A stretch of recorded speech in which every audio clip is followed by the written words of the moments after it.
Alhamdulillah Rabbil Alamin. Assalatu wassalamu ala ashrafil anbiya wal mursalin wa ala alihi wa sahbihi ajma'in. Subhanaka la ilma lana illa ma 'allamtana innaka antal alimul hakim. Rabbi shrah li sadri wa yassir li amri wahlul 'uqdatam min lisani yafqahu qawli. Rabbi yassir wa la tu'assir wa tammim bil khair. Qala Allah Ta'ala fi kitabil aziz ba'da a'udzu billahi minasyaitonir rajim. Bismillahirrahmanirrahim. Sayaqulu as-sufaha'u minan nas ma wallahum an qiblatihim allati kanu 'alayha. Qul lillahi al-masyriq wal maghrib yahdi man yasha'u ila siratim mustaqim. Telah bercakap di kalangan sebahagian manusia yang bodoh,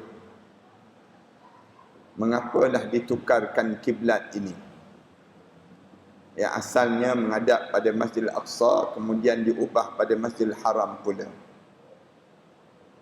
Jawablah wahai Muhammad, qul lillahil masyriq wal maghrib, milik Allah lah sebelah timur dan juga sebelah barat. Yahdi man yasha', Allah memberi petunjuk pada siapa yang Allah kehendaki, ila siratim mustaqim, ke jalan yang lurus. Surah Al-Baqarah juzuk yang kedua. Yang dihormati pengurusi majlis, imam, pengurusi dan ahliatan kuasa masjid, pimpinan-pimpinan di semua peringkat, ibu-ibu dan ayah-ayah, muslimin dan muslimat sekalian. Pertamanya marilah sama-sama kita mengaturkan rasa syukur yang tak terhingga kita pada Allah. Kerana pada malam yang baik ini kita dipilih oleh Allah untuk kita datang bertamu dalam rumah Allah. Malam ini dinamakan dengan malam nisfu Sya'ban. Malam ni juga dinamakan dengan malam Jumaat. Malam yang kira-kiranya besar dalam kalender orang mukmin. Dan bagi orang yang ambil berat terhadap peristiwa yang berlaku dalam hidup mereka ini, mereka akan rasa bahagianya mereka bila mereka diberi peluang dan kesempatan ini untuk bertamu dalam rumah Allah Ta'ala ini di saat mana orang lain tak dipilih oleh Allah. Lebih-lebih lagi lah kita dipilih oleh Allah saat manusia yang sebegini ramai yang mati. Yang mati ini sejumlah lebih kurang 33,000 dah. Nyawa-nyawa manusia yang mati semenjak bermulanya pandemik yang berlaku di negara kita pada tahun 2019 sampailah sekarang ini. Alhamdulillah, dalam jumlah yang mati itu nama kita tak tersenarai lagi. Nama kita masih lagi kekal di atas dunia ini. Tapi kita tak tahulah berapa lama lagi kekalnya nama kita ini. Boleh jadi nama kita ni sekejap lagi orang tak panggil dah nama yang hidup. Tapi orang akan panggil nama kita dengan arwah ataupun Allah yarhamah. Yang kitanya akan dipanggil juga menghadap di hadapan Allah. Walaupun kita tak kena COVID, kita kena faham bahawa kita juga akan mati. Jangan kita ingat bila kita tak kena COVID, maka kita tak mati-mati. Kita ni akan mati. Cuma soalnya apa persiapan kita untuk kehidupan lepas pada kita mati. Allah bila dia nak suruh kita sedar, Allah bila dia nak suruh kita terjaga daripada lamunan kehidupan di dunia ini, Allah jadikan kita bulan Rejab, Allah jadikan kita bulan Sya'ban, dan Allah jadikan kita bulan Ramadan. 3 bulan ini kalau kita perhati betul-betul, merupakan bulan di mana Allah mula mentarbiah manusia. Tarbiah balik kehidupan manusia ataupun mendidik balik manusia. Sebab itulah Rasulullah sallallahu alaihi wasallam bila masuk saja dalam 3 bulan ini, Rasulullah akan baca doa. Doa yang diulang dan diulang oleh Rasulullah. Semenjak daripada bulan Rejab lagi, Rasulullah akan baca doa, Allahumma barik li bi syahri Rejab, wa barik li bi syahri Sya'ban, wa ballighni bi syahri Ramadan. Ini doa yang dibaca oleh Rasulullah. Ya Allah, berkatilah aku dengan bulan Rejab, berkatilah aku dengan bulan Sya'ban, panjangkanlah umur aku ya Allah, agar aku sempat memasuki bulan Ramadan ya Allah. Ini doa Rasulullah lah. Rasulullah sebut, ya Allah, kalau ditakdirkan aku mati pada tahun ni ya Allah, maka matilah aku setelah mana aku berjaya masuki bulan Ramadan ya Allah. Doa Rasulullah lah. Kalau doa kita, ya Allah, biar sempat raya lah ya Allah. Raya tu yang utamanya. Orang kita dia nampak raya yang besar, dia tak nampak yang Ramadan yang besar pada diri kita ni.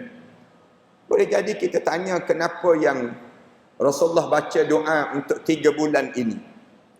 Kalau tuan-tuan rajin baca dalam doa-doa Rasulullah, kita tak jumpa doa Rasulullah, doa untuk masuk bulan-bulan tertentu. Tak ada doa Rasulullah baca doa untuk masuk bulan Rabiul Awal. Padahal bulan Rabiul Awal pun bulan besar juga, bulan kelahiran Rasulullah. Patutnya Rasulullah baca doa lah untuk masuk bulan Rabiul Awal.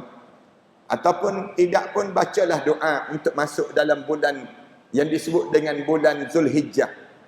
Bulan Zulhijjah pun besar juga, bulan 12 dalam kalender Islam. Dan bulan itu, bulan Zulhijjah ni, bulan yang di mana adanya hari raya Aidil Adha. Dan kita diminta sangat menunaikan rukun Islam yang kelima, yang disebut menunaikan haji di Baitullahil Haram. Tapi kenapa Rasulullah tak baca doa untuk bulan Zulhijjah? Kenapa Rasulullah baca doa untuk bulan yang disebut dengan bulan Rejab, Sya'ban dan Ramadan saja? Ulama-ulama jawab, kerana Rasulullah nak bagi tahu pada kita betapa besarnya hidup ini untuk bersiap sedia menghadap di hadapan Allah Subhanahu Wa Taala. Dalam hidup kita ni, kita kena faham bulan Rejab, bulan Sya'ban, bulan Ramadan ini Allah jadikan persiapan akhir untuk kita nak menghadap di hadapan Allah. Bukan bulan Rejab, bulan Sya'ban dan bulan Ramadan ni untuk nak menyambut hari raya di atas dunia je, tidak. Tapi yang besar lagi, hari raya kita dalam kubur. Bila kita masuk dalam kubur, jangan ada seorang pun di kalangan kita ni terkejut. Terkejut. Kenapa terkejut? Kerana mereka tak buat persiapan di atas muka bumi ini untuk mereka masuk dalam kubur. Masuk dalam kubur ni kena bersiap. Mana boleh kita masuk dalam kubur kita tak bersiap? Cerdik tak cerdik kita? Kalau kita masuk dalam kubur, dalam keadaan kita tahu dah kita ni kena mati, tiba-tiba kita tak ada persiapan untuk kita nak mati. Logik tak logik dalam hidup kita demikian? Allah bila dia nak suruh kita ni hidup ni bersiap untuk nak masuk dalam kubur, hidup ni jangan leka sangat dengan dunia. Kerana bila kamu leka dengan dunia, nanti bila kamu masuk dalam kubur, kamu terkejut menghadap di hadapan Allah. Ramai orang kita ni terkejut. Saya harap tuan-tuan malam ni tak terkejut lah. Yang datang malam ni, bila dipanggil menghadap di hadapan Allah, jangan ada seorang pun di kalangan kita terkejut. Masuk dalam kubur, tiba-tiba dia ulang. Kataan apa dia? Qala rabbirji'un. Malaikat, tolonglah bagi tahu pada Allah, saya nak hidup balik di atas dunia. Kalau tuan-tuan boleh dengar dalam kubur section 21 tu, belakang kita ni, tuan-tuan boleh dengar suara ni lah yang meraung. Yang meraung apa dia? Qala rabbirji'un. Malaikat, tolonglah bagi tahu pada Allah, aku nak hidup balik di atas dunia. Kenapa nak hidup balik? Kenapa nak hidup balik? Dia jawab, la'alli a'malu salihan fi ma tarak. Kalau aku boleh hidup balik, Aku nak buat balik amalan soleh yang aku tertinggal waktu mana aku hidup dahulu. Malaikat jawab terus. Malaikat jawab, kalla, jangan sekali-kali kamu harap kamu boleh hidup balik. Innaha kalimatun huwa qailuha. Mulut dia sebut yang kata nak hidup, nak hidup. Wa min waraihim barzakhun ila yaumi yub'atsun.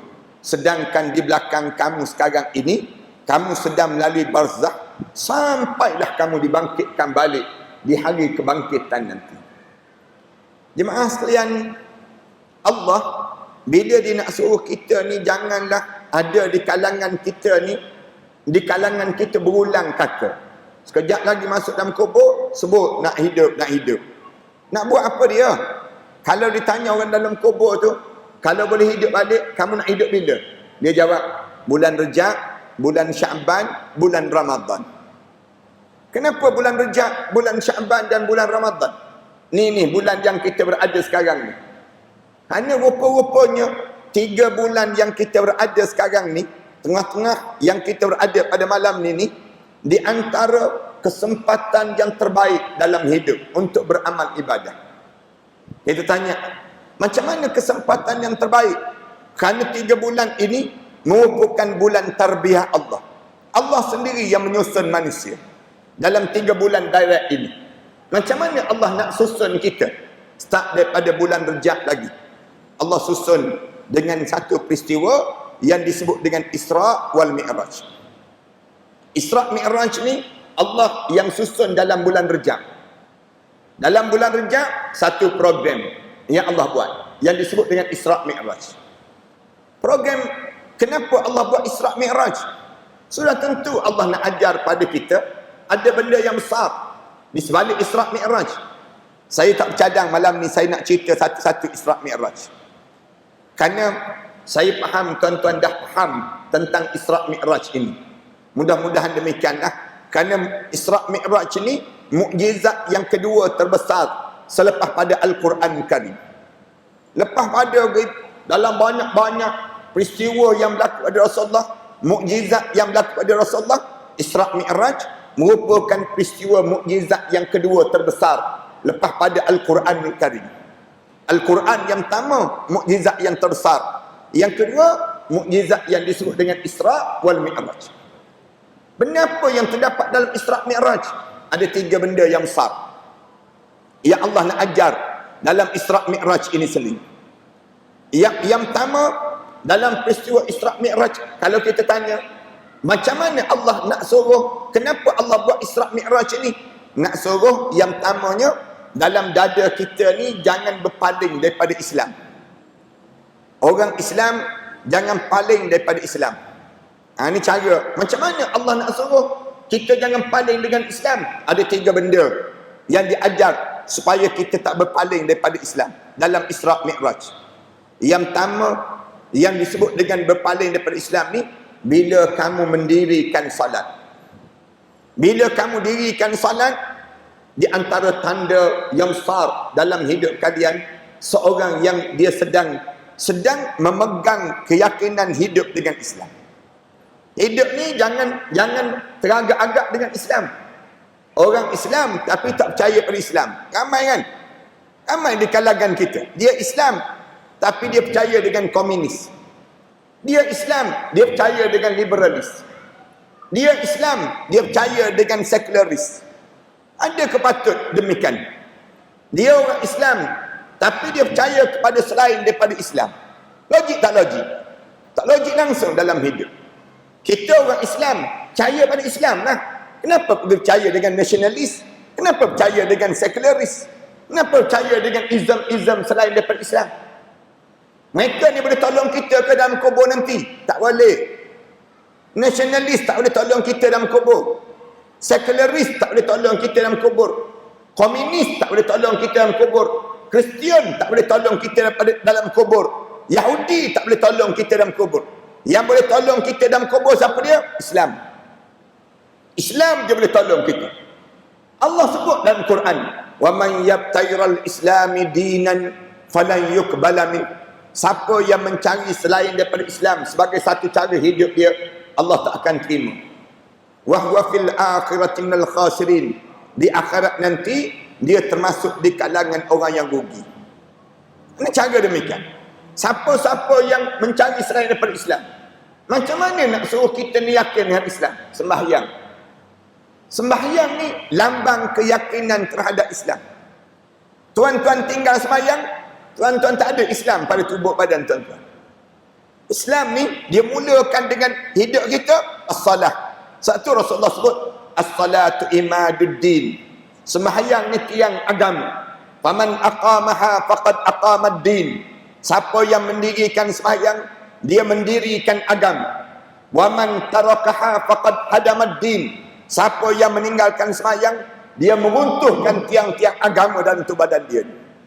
Ni tiang ni, tiang ni, tiang ni, tiang ni teruntuh. Bila runtuh? Bila kita tinggal solat. Solat ni menjadi asas. Dia panggil demikian. Sampai Rasulullah diisrakan, Rasulullah dimi'rajkan untuk menerima ibadah solat. Sampai peringkat solat kamu tu kena betul-betul solat. Kamu jangan solat dalam keadaan yang solat biasa-biasa, jangan. Nanti solat biasa-biasa pun solat kamu tidak diterima di sisi Allah. Fawailul lil musallin. Pergi mampus kamu dengan sembahyang kamu. Allah sebut demikian. Yang solat biasa-biasa. Kenapa solat biasa-biasa pun Allah tak terima? Alladzina hum an salatihim sahun. Dia main kepada Allah Subhanahu wa taala. Dia mengeji Allah dia solat dia tu seolah-olah dia nak eji Allah dia, bukan dia nak sungguh pun dalam dia dengan Allah Subhanahu wa taala. Solat ni benda yang paling asas terhadap keyakinan hidup dengan Islam. Ini perkara yang pertama yang berlaku dalam bulan Rejab yang lepas. Peristiwa yang kedua, Allah nak suruh kita jangan berpaling hati dengan Islam ni. Benda apa yang Allah buat? Allah tunjukkan Nabi Muhammad sallallahu alaihi wasallam terhadap syurga Allah. Syurga Allah tu ditunjuk dalam peristiwa Rejab, yang peristiwa yang disebut dengan Isra' Mi'raj. Nak suruh apa dia? Semangat kamu dengan Islam. Jiwa kamu ni tak rapuh bila datang ujian yang lain daripada Islam. Kamu yakin hidup kamu betul-betul yakin dengan Islam dalam hidup kamu. Ini dia panggil keyakinan hidup dengan Islam. Sebab tu ditunjukkan syurga. Ganjaran hidup, kemuncak kamu, walaupun kamu tak dapat di dunia ni nikmat, tapi kamu akan dapat nikmat di akhirat nanti. Nikmat apa dia? Nikmat syurga. Ni sentiasa ditanam dalam jiwa kita. Nak suruh jiwa kita ni jiwa syurga. Nak suruh jasad kita ni jasad syurga.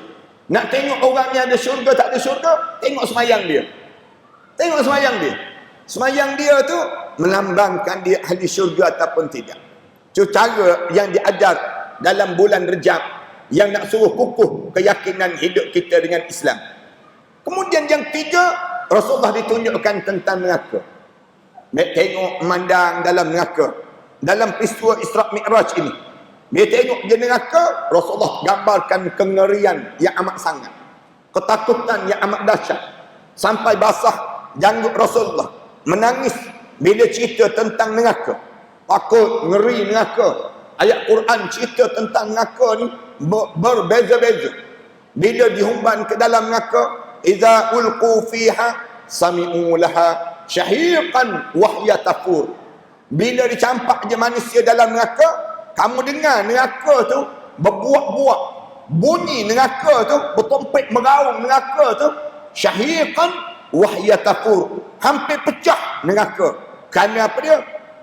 Hampir takad tamayyazu minal ghais. Allah sebut hampir-hampir pecah neraka. Kerana apa dia? Gegaran, gempit-gempita yang berlaku bila manusia dijatuhkan ke dalam neraka Allah Subhanahu wa taala. Nak suruh apa dia? Gerun dalam hidup kita, jangan tinggal solat. Bila kalian tinggal solat, neraka terus. Neraka terus. Tak padan langsung tinggal solat 2 rakaat masuk neraka. Tak padan. Tak padan langsung tinggal solat sehari 17 rakaat dia tinggal. Sehari 17 rakaat dihumban ke dalam neraka Saqar. Bila tanya pada dia, ma salakakum fi saqar? Kenapa kamu dihumban ke dalam neraka Saqar? Dia jawab, qalu lam nakum minal musallin. Kami di kalangan manusia yang tak semayang waktu mana di atas dunia dahulu. Cerita tentang neraka sakar ni, cerita tentang orang yang tak sembahyang ni banyak sangat.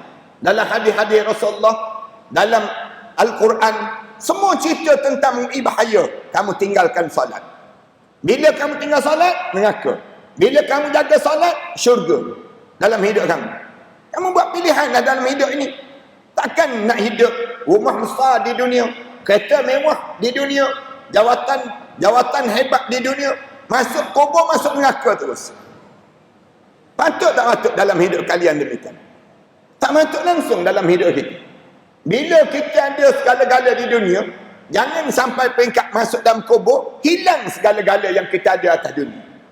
Sepatutnya kita, bila kita ada segala-gala di dunia, memudahkan lagi kita masuk dalam syurga Allah. Tiba-tiba kita ada segala-gala di dunia, bila masuk dalam kubur, masuk terus dalam neraka Allah Subhanahu Wa Taala. Tak patut dan tak selayaknya dalam hidup kita jadi demikian. Ni benda yang besar yang diajar dalam bulan Rejab. Faham saja Isra' Mi'raj, Allah masukkan kita dalam bulan Sya'ban. Bulan Sya'ban Allah jadikan dua program besar dalam bulan Sya'ban ini. Yang pertama nisfu Sya'ban, malam ni pun di antara malam yang besar dalam sejarah hidup Nabi Muhammad sallallahu alaihi wasallam. Malam ni Rasulullah sallallahu alaihi wasallam tidur. Dalam satu riwayat cerita, Rasulullah tidur awal. Bila Rasulullah tidur, tengah malam je, malaikat Jibril datang kejut Rasulullah. Bangun, kum warka wasjud, kum fasalli warka wasjud. Katanya malaikat Jibril kejut Rasulullah. Wahai Rasulullah, bangun, qiyam, bangun salat, rukuk dan sujud. Sujud doa pada Allah, dan kamu mintalah pada Allah pada malam ni. Dengan doa yang kamu doa tersebut, nescaya Allah akan perkenankan doa kamu. Kecuali Allah tak akan dengar doa. Ada lebih kurang 8 golongan yang disebut dalam hadis Rasulullah. Malam ni doa dia tidak didengari di sisi Allah. Siapa dia? Mudminun khamr. Malaikat Jibril sebut, yang disebut dengan, yang namakan dengan peminum arak. Yang kedua siapa? Yang Allah tak dengar doa dia, akilur riba, orang yang makan riba. Orang ni tak didengari doa dia di sisi Allah pada malam ini. Siapa lagi yang tidak didengari doa di sisi Allah? Al-uququl walidain, orang yang derhaka pada mak dan ayah dia. Doa dia malam ni, Rasulullah sallallahu alaihi wasallam diberitahu oleh malaikat Jibril, tak didengari di sisi Allah. Siapa lagi yang tidak didengari di sisi Allah doa dia pada malam ni? Orang yang hidup dia dalam mencuri, berzina, orang yang mudminun khamr, orang yang berzina, orang yang dalam hidup dia mencuri. Siapa lagi? Orang yang sihir orang lain. Yang ni di antara orang-orang yang doa dia tidak didengari di sisi Allah. Lalu malaikat Jibril sebut saja begitu, Rasulullah tanya malaikat Jibril, ya Jibril, ma hadhil lailah, malam ni malam apa ya Jibril yang kamu beria kejut aku ni bangun ni? Dalam satu riwayat Rasulullah sallallahu alaihi wasallam cerita, malam ni malam apa ya Jibril? Lalu malaikat Jibril jawab, malam ni hadhil lailah nisfu min Sya'ban, separuh daripada bulan Sya'ban. Separuh daripada bulan Sya'ban. Lalu tanya, kenapa dengan demikian ya Jibril? Malam ni kenapa? Malam ni pintu-pintu langit terbuka. Doa-doa didengari di sisi Allah. Kamu mintalah apa saja ya Rasulullah, nescaya Allah akan perkenankan doa kamu pada malam ini. Rasulullah sallallahu alaihi wasallam katanya Sayyidatina Aisyah bangun dan ambil wuduk, kemudian sembahyang, dan Rasulullah panjangkan sujud Rasulullah sallallahu alaihi wasallam malam ini. Rasulullah panjangkan, sembahyang terus. Rasulullah sembahyang, dalam sujud Rasulullah doa. Doa yang panjang. Berhati-hatilah dengan orang yang buat zalim pada seseorang pada malam ini. Siapa yang buat zalim pada orang lain, kemudian nama dia disebut dalam doa dia. Dalam doa orang yang dia buat zalim tersebut, dia buat zalim pada orang tertentu, kemudian malam ni dianya orang yang dizalimi itu baca doa. Siap dia malam ni. Siap dia doa dia malam ni. Dengan doa ni tembus terus ke arasy Allah Subhanahu Wa Taala. Doa ni tidak akan dihijab oleh Allah. Bahkan pada malam-malam yang lain, jangan buat zalim pada orang. Dipesan berulang kali, tuan-tuan jangan buat khianat pada orang lain, tuan-tuan. Saya nak pesan demikian pada tuan-tuan. Zalim pada orang ni, ramai orang kita buat zalim. Kadang-kadang kita buat pada staf bawahan kita. Kadang-kadang kita buat pada orang yang lebih lemah pada kita. Kadang-kadang kita tak bagi sesuatu yang patut dia dapat. Berhati-hati, tuan-tuan. Saya nak suruh tuan-tuan kena berhati-hati. Kalau tuan-tuan pemegang dipanggil tanggungjawab ini, tiba-tiba tuan-tuan tak laksanakan, malam ni dia berdoa pada Allah, nescaya doa dia akan didengari di sisi Allah. Tuan-tuan tak akan lama, tuan-tuan. Saya pernah, pengalaman saya, orang yang buat jahat pada saya baca doa tertentu. Yang disebut dalam doa, saya sebut dalam doa. Doa nama seorang-seorang orang yang buat jahat demikian. Lalu Allah mustajabkan, alhamdulillah. Allah mustajabkan doa. Terpulang. Sebab tu saya nak sebut pada kita ni, jangan buat zalim pada orang, jangan. Jangan halang kerja-kerja agama, jangan. Tuan-tuan jangan halang kerja-kerja agama. Tuan-tuan halang kerja-kerja agama, tuan-tuan akan berhadapan dengan musibah yang besar di hadapan nanti. Kalau tuan-tuan ada kuasa, tuan-tuan jangan guna kuasa tuan-tuan untuk halang agama. Tuan-tuan kena guna kuasa tuan-tuan untuk menaikkan agama, bukan menjatuhkan agama. Jangan buat khianat pada orang. Siapa yang buat khianat pada orang, tak lama hidup dia. Saya nak sebut demikian. Nak sebut ni betul-betul ni, biar orang kita tahu betapa bernilainya solat orang yang alim dan salih dalam dia mengadu pada Allah Subhanahu wa taala. Sayanglah dalam hidup kita, kalau kita ni buat khianat pada orang, tiba-tiba kita musnah disebabkan pengkhianatan yang kita lakukan. Ini kena jaga-jaga dalam hidup lah. Saya nak sebut demikian. Jangan kita ambil tanah orang, jangan ambil hak orang dalam hidup kita. Jangan jatuhkan air muka orang. Jangan ada di kalangan kita buat khianat sesama kita, jangan. Siapa yang buat khianat sama mereka, malam ni doa mereka ditadahkan. Mereka berdoa, minta dengan Allah. Lalu Allah akan perkenankan doa ini, kerana malam ini juga malam diangkat amalan-amalan manusia dan dimulakan kitab baru, amalan kitab baru untuk permulaan tahun yang mendatang, yang dilalui pada masa yang akan datang. Semua datang zaman-zaman kita ni, ditanya, nak buat apa malam-malam macam ni? Lalu ada yang jawab, dia kata baca Quran. Boleh tak boleh? Boleh baca Quran. Nak baca apa dia? Baca Yasin. Ada setengah masjid, dia baca Yasin.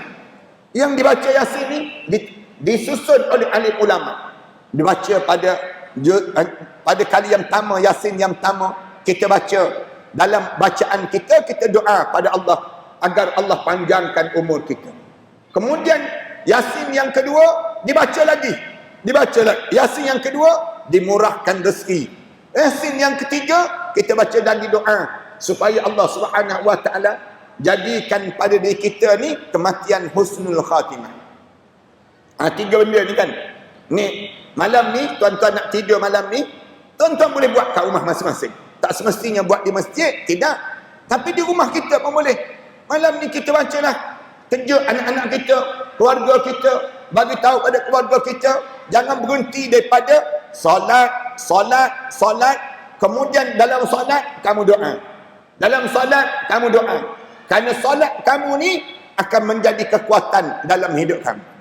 Kalau tuan-tuan pergi ke negara Yaman, tuan-tuan pergi negara Yaman kan, malam macam ni, orang-orang soleh di kalangan mereka tak berhenti daripada baca Quran, solat. Baca Quran, solat. Kemudian doa.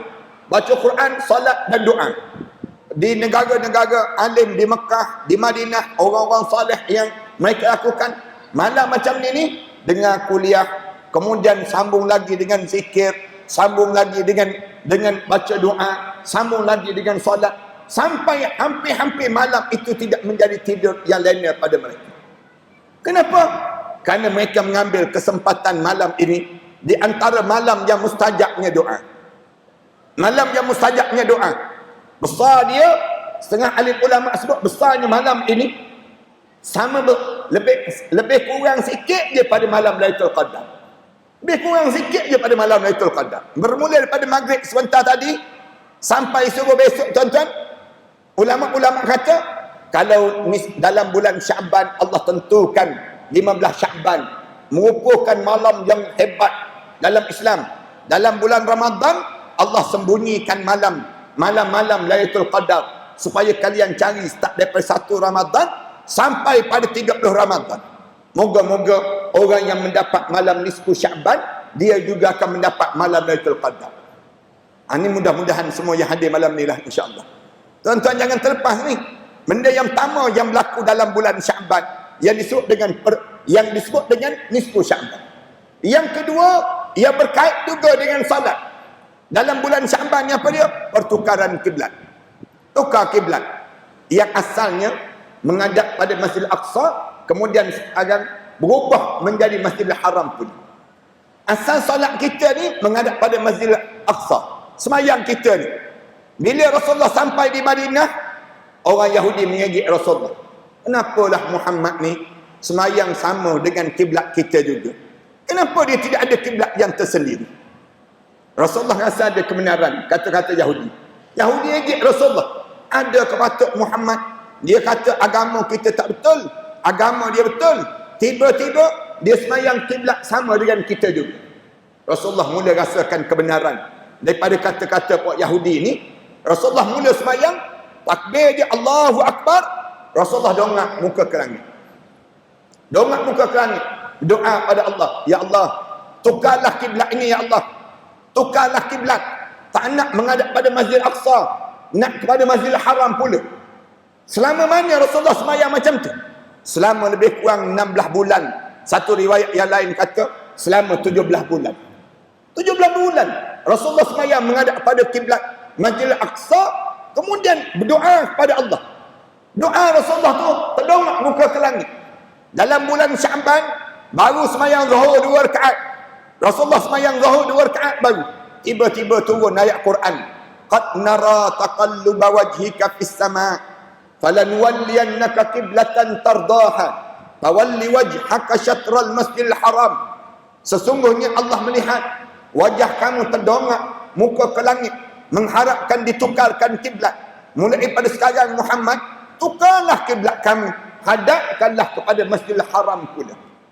Bila saja demikian, bila saja dalam keadaan demikian tersebut, turun saja ayat demikian, Rasulullah pun terus berjalan.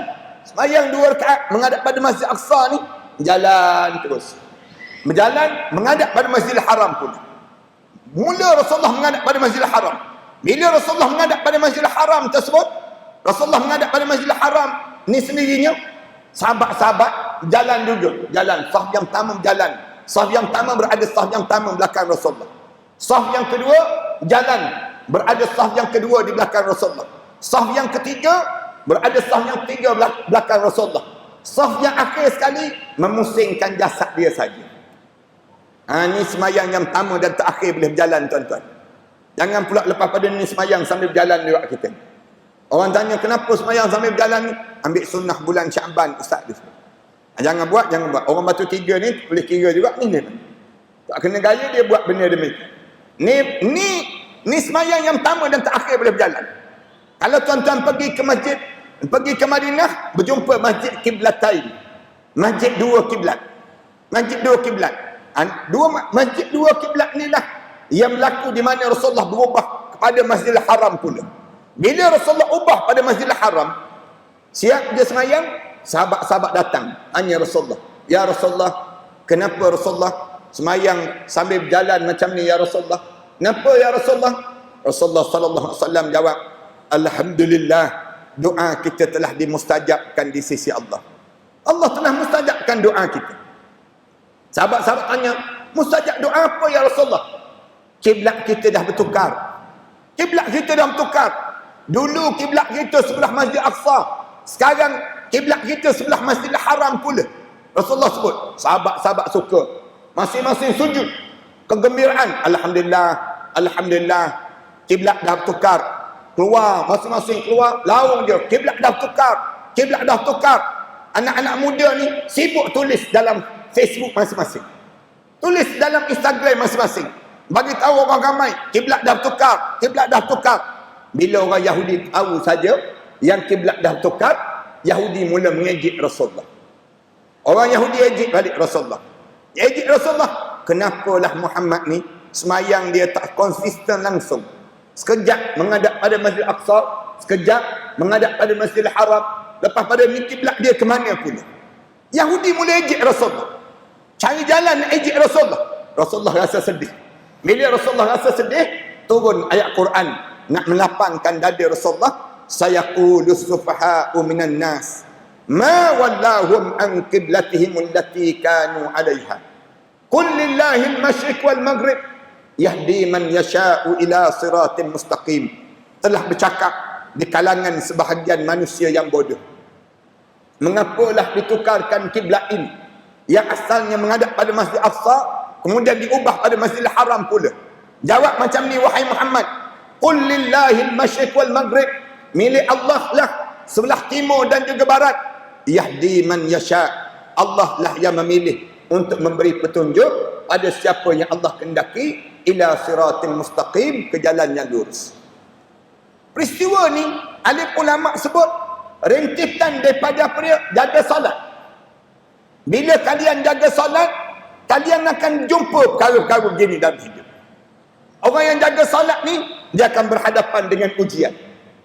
Siapa-siapa yang jaga salat, dia akan berhadapan dengan ujian. Sebagaimana Nabi Muhammad sallallahu alaihi wasallam berhadapan dengan ujian. Dan salat ni merehatkan daripada kejahatan dan menjadikan ketenangan dalam kehidupan masing-masing. Rasulullah dituduh dengan tuduhan yang tak baik. Habis itu macam mana kita nak berhadapan dengan tuduhan-tuduhan hidup ini? Dengan solat. Rasulullah bila dia berhadapan dengan masalah hidup, Rasulullah solat. Solat. Dalam solat Rasulullah doa. Doa Rasulullah sampai terdongak-dongak muka Rasulullah, sampai ke langit. Muka Rasulullah tu terangkat. Allah sebut qad nara taqalluba wajhika fis sama. Allah telah melihat wajah Muhammad itu terdongak-dongak muka ke langit, mengharapkan ditukarkan kiblat. Lalu dalam keadaan demikian, ulama-ulama ajar dalam hidup kita ni, kalau kita ada masalah hidup, solat. Antara solat apa dia? Solat hajat yang kita buat. Solat hajat kan. Sampai peringkat kita berdoa pada Allah, meminta dengan Allah. Dalam hajat kita, kita minta dengan Allah. Ya Allah, tolong perkenankanlah hajat kami sebegini, hajat kami begini dalam hidup. Dan Rasulullah dalam solat itulah Rasulullah doa. Dan doa Rasulullah tu sampai terdongak-dongak muka ke langit. Dan Rasulullah doa, tidaklah hari ni berdoa besok mustajab terus, tak. Tapi Rasulullah sallallahu alaihi wasallam doa, hari ni berdoa, kemudian lebih kurang 18 bulan barulah Allah mustajab doa Rasulullah sallallahu alaihi wasallam. Tak peliklah kita kalau kita berdoa hari ni, jangan harap besok terus mustajab. Tuan-tuan jangan ingat bila orang alim dia semayang hajat pada sesuatu terjadi terus besok, tak. Dia akan menunggu masa. Kalau Rasulullah 18 bulan, tak peliklah sampai 18 tahun baru boleh terjadi doa kita. Tak pelik dalam hidup kita. Satu, kita kena takut dengan doa-doa orang yang dizalimi. Saya sebut tadi, jangan buat khianat pada orang, tuan-tuan. Saya nak ulang sekali lagi, jangan berani buat khianat pada orang-orang soleh. Jangan tuan-tuan berani halang kerja-kerja agama. Jangan tuan-tuan. Kalaupun kita tak buat kerja agama, jangan halang orang buat kerja agama. Jangan halang. Tak padan dengan kuasa kita secuek, kita nak halang orang buat kerja agama. Ni benda yang kita kena jaga dalam hidup. Nanti dia berdoa pada Allah. Bila dia berdoa pada Allah, tak lama dalam hidup kalian. Dalam hidup kita ni, bila kita berdoa aja pada Allah, nescaya doa-doa tersebut akan didengari di sisi Allah. Allah sebut, ud'uni astajib lakum. Doalah kamu semua padaku, aku akan perkenankan semua doa-doa kamu. Lebih-lebih lagi dah doa-doa orang yang saleh di kalangan kita. Bila doa orang yang saleh, kalian kena doa orang saleh, siaplah dalam hidup kita.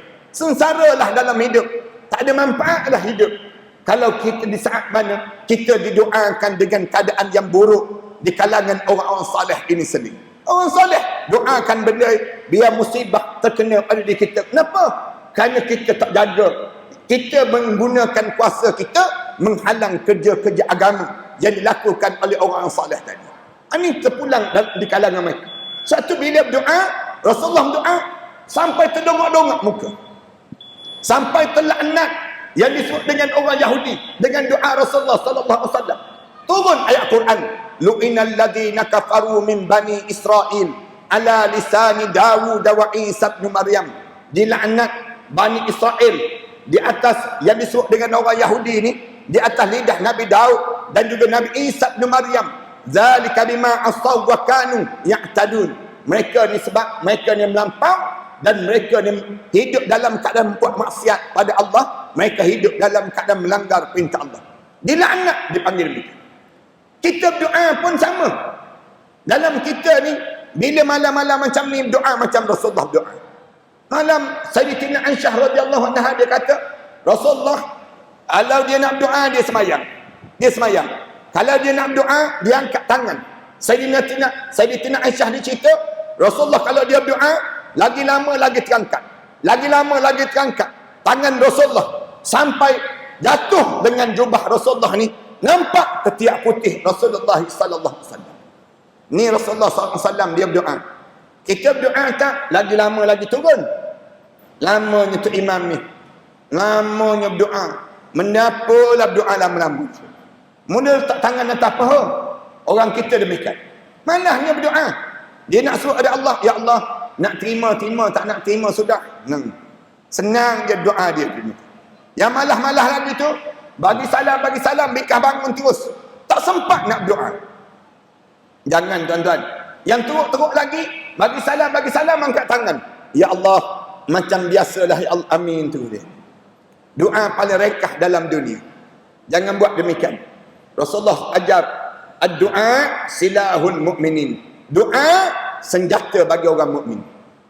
Doa ni senjata bagi orang mukmin. Orang mukmin ni dia ada senjata dia. Senjata dia apa dia? Doa. Bila dia dikhianati, dia dizalimi, dia dihina, dia dicaci dan dikeji, dia ada doa. Jaga doa. Ittaqu da'watus salihun minkum. Berhati-hati kamu dengan doa orang saleh di kalangan kamu. Sampai Allah sebut wasta'inu bis-sabri was-salah. Mohonlah pertolongan kamu kepada Allah dengan sabar dan juga sembahyang. Wa innaha lakabiratun illa 'alal khashiin. Sesungguhnya kerja yang kamu buat ini berat. Tak akan jadi ringan kecuali orang yang khusyuk kepada Allah Subhanahu wa taala.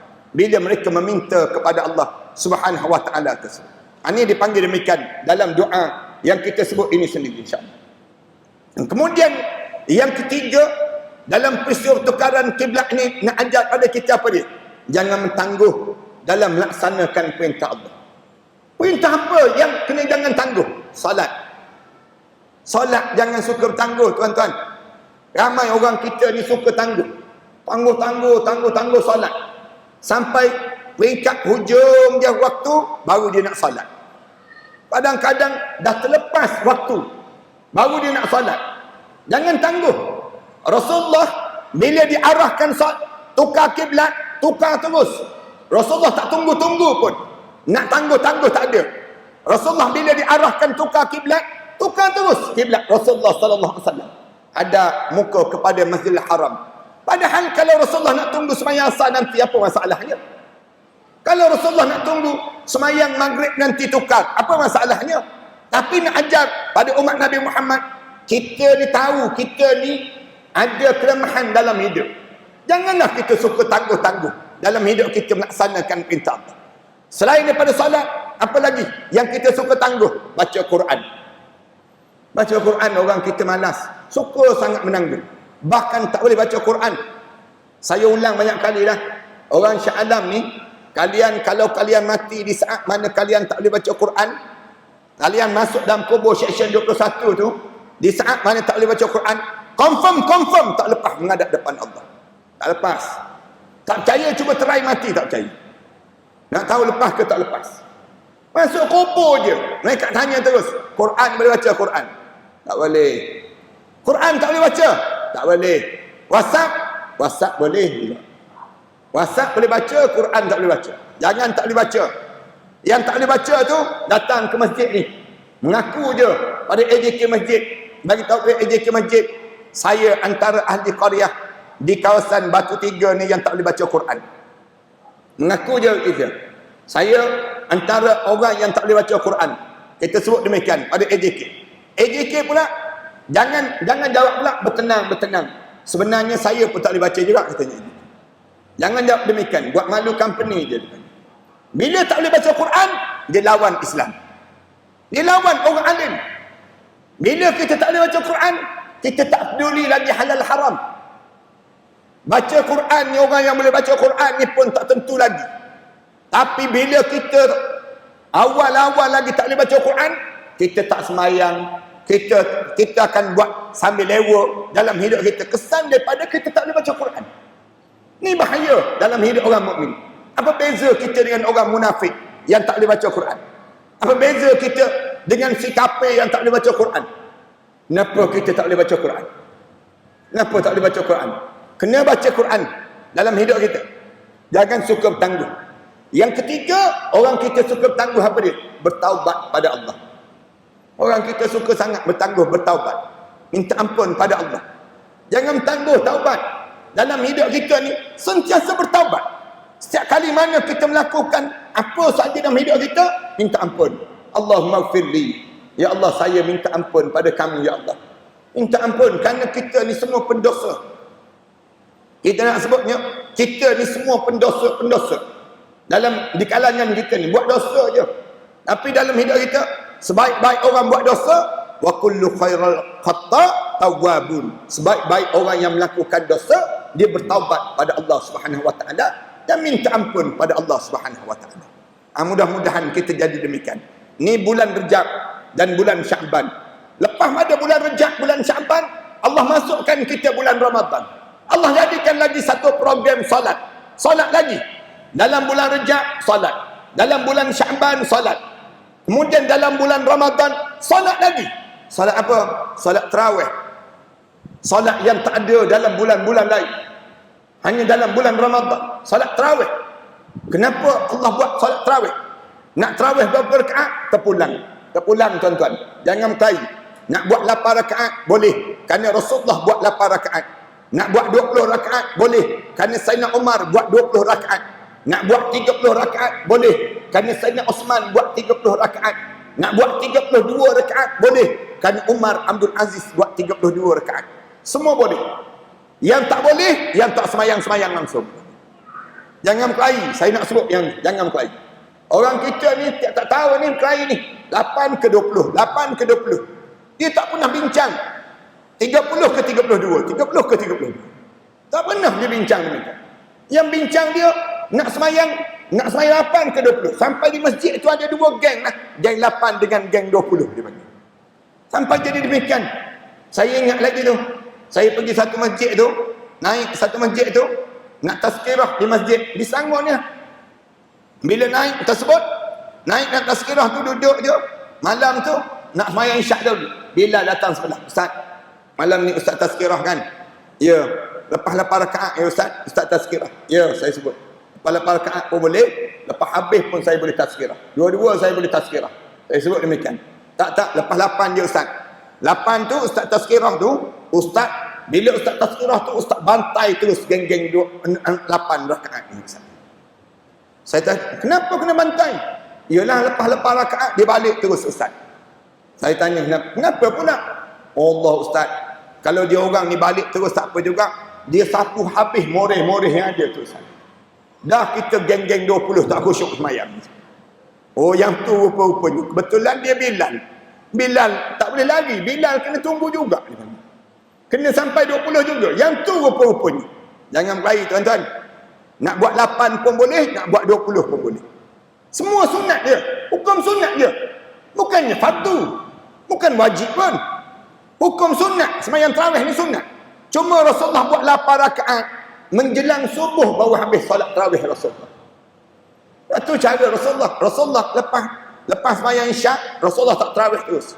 Rasulullah duduk dahulu. Rehat dahulu. Lebih kurang sejam kat rumah. Barulah Rasulullah datang balik. Semayang tarawih. Ini cara yang dibuat oleh Rasulullah. Lepas tu sahabat-sahabat malam pertama ramai. Malam kedua semakin ramai. Malam ketiga lagi ramai. Tunggu Rasulullah. Malam keempat Rasulullah tak turun sembahyang tarawih. Kenapa Rasulullah tak turun? Sampai subuh sahabat tunggu. Kenapa Rasulullah bimbang kalau dia menjadi wajib pada umat aku, kata Rasulullah. Rasulullah nak ajar sembahyang tarawih di masjid pun boleh, di rumah pun boleh. Peringkat awal sembahyang di rumah pun boleh, di masjid pun boleh. Tapi 10 akhir jangan tinggal masjid. 10 akhir tu mesti ramai di masjid. Kenapa? Memburu malam Lailatul Qadar, mencari malam Lailatul Qadar. Itu yang menyebabkan 10 akhir tu orang tak tinggal dah masjid. Itu cara dia lakukan. Tempat kita ni kalau lepas isyak balik dulu, rasanya raib dengan tok imam tak datang. Jadi dia jadi demikian. Nak tak nak lepas sembahyang tarawih, lepas main isyak kena tarawih terus. Orang kita pula cari yang tarawih baca pendek-pendek yang ada cendol pula kat belakang. Mana-mana masjid yang baca panjang-panjang tak glamour langsung masjid tersebut. Masjid itu mesti tak ramai orang yang datang sembahyang. Padahal dirilah lama-lama sikit tarawih ni. Kenapa berdiri lama tarawih? Nak latih dalam hidup kita supaya kita berdiri lama di dunia, singkat kita berdiri di padang mahsyar Allah nanti. Kalau imam baca panjang je, jangan cepat nak balik. Ambil kerusi duduk. Ambil kerusi duduk. Semayang atas kerusi boleh. Ini tahun ni saya harap kita ni jangan cepat nak balik. AJK Masjid tolong sediakan kerusi bagi persatuan lenguh-lenguh se-Malaysia. Yang lenguh-lenguh tu duduk atas kerusi. Pinjam kerusi kantin tu, kerusi panjang tu. Straight dia, satu saf dia panggil. Nampak senang kan, nak ambil gambar pun senang. Nak senang dia panggil. Duduk atas kerusi tersebut. Lenguh je atas kerusi tu. Lenguh juga atas kerusi. Duduk bersila. Mayang sambil bersila boleh. Mayang sunat dia. Bukan semayang wajib pun. Mayang sunat. Kalau duduk bersila pun tak boleh. Sesak dada ni. Makan banyak sangat tadi. Pantang sendawa. Keluar cendol sebiji dia. Yang jenis demikian. Yang duduk pun tak boleh. Baring. Semayang tarawih sambil baring. Cuma tak dibuat orang lah. Kalau buat juga orang mandang atas bawah. Dia ni malam besok mesti berbantah peluk. Orang dah lama dah bagi salam, tak bagi salam lagi dia. Sebutnya boleh. Kalau tak boleh, sambil baring pun tak boleh. Boleh talqin dah ni, mati dah ni. Nak sebutnya gambaran bagaimana solat menjadi asas dalam hidup orang mukmin. Ini benda yang besar. Start daripada bulan Rejab, bulan Syaban, bulan Ramadan, solat dia. Kenapa? Kerana solat ni menjadi syiar bagi kehidupan orang mukmin yang soleh. Jangan tinggal solat. Mudah-mudahan Allah jadikan kita di kalangan orang soleh, di kalangan mereka-mereka yang soleh. Terima kasih di atas jemputan pada malam yang baik ini. Cukuplah saya bercakap sejam cakap pada malam ini. Mudah-mudahan pertemuan kita ini diberkati dan dirahmati di sisi Allah. Tuan-tuan balik malam ni, teruskan lagi buat amal ibadah. Yang ni pun sedang kita buat amal ibadah. Kita sedang buat amal ibadah. Malam ni sambung lagi dengan baca Quran. Balik malam ni baca Quran, zikir. Biar tertidur dalam zikir dan selawat pada Nabi Muhammad sallallahu alaihi wasallam. Malam ni tuan-tuan baca ayat-ayat Quran, baca yang disebut dengan hadis-hadis Rasulullah, baca sirah-sirah Rasulullah dan sebagainya.